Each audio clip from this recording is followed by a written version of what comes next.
Ang programang ito ay rated SPG. Striktong patnubay at gabay ng magulang ang kailangan. Maaaring may masiselang tema, lengguwahe, karahasan, sexual, horror o droga na hindi angkop sa mga... Moira, bistadong-bistado na at alam na buhay na buhay siya at hindi siya si Morgana Go. Kumbaga nga ay lumabas din ang tunay na ugali nitong si Justin nang mabalitaan niya na muntika nang mamatay ang kanyang Mami Giselle. Kahit na ganun pa man ang nangyari sa kanya at kay Giselle, ay hindi niya pa rin maikaila na mami niya itong si Giselle at natatakot siya. At galit na galit siya nang mabalitaan na muntik nang sumabog ang kanyang sasakyan dahil sa nilagyan nga ng bomba ni Moira ang sasakyan nito. Kaya naman galit na galit ito at sinugod nga si Giselle at doon na inamin ang lahat. Mas lalo pang nagulat si Giselle nang sinabi nga ni Justin na buhay nga itong si Moira at hindi totoong patay. Dito ay napapaisip nga itong si Giselle kung bakit siya ginaganon or bakit sinasabi sa kanya ni Justin yon, galit na galit ito sa kanya. Dito ay inamin na nga ni Justin na kahit nagalit siya kay Giselle pero naintindihan na yan noon at naintindihan niya na ang lahat-lahat dahil yon ay ginawa ng kanyang mami Giselle para sa kanya.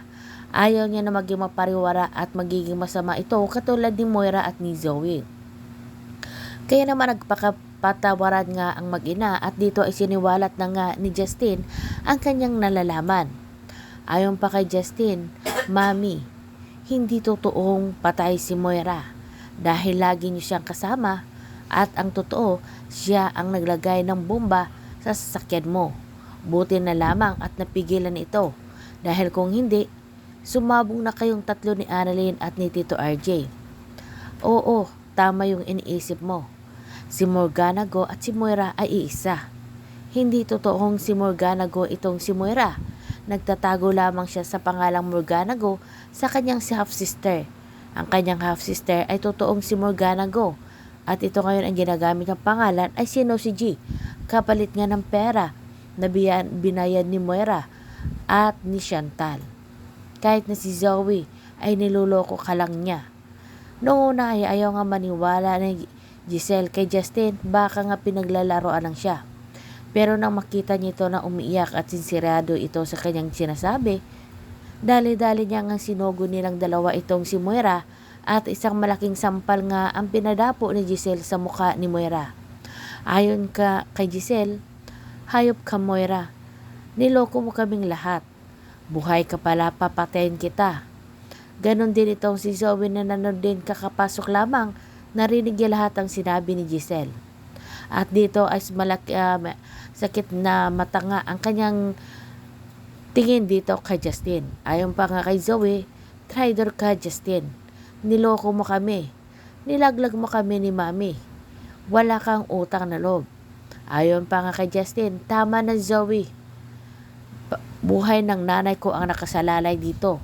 Wala sa usapan natin to. Payag ako magkikipagsapbuatan sa iyo, pero hindi gano'n na pati buhay ng nanay ko ay mawawala. Hindi ako masamang tao katulad niyo ni Moira. Kaya pagbabayaran niyo ang ginawa niyong kasalanan. At ikaw Zoe, alam ko pa na meron ka pang sikretong isa. At kung ayaw mong malaman ang lahat, hindi mo kukonsintihin ang mami mo.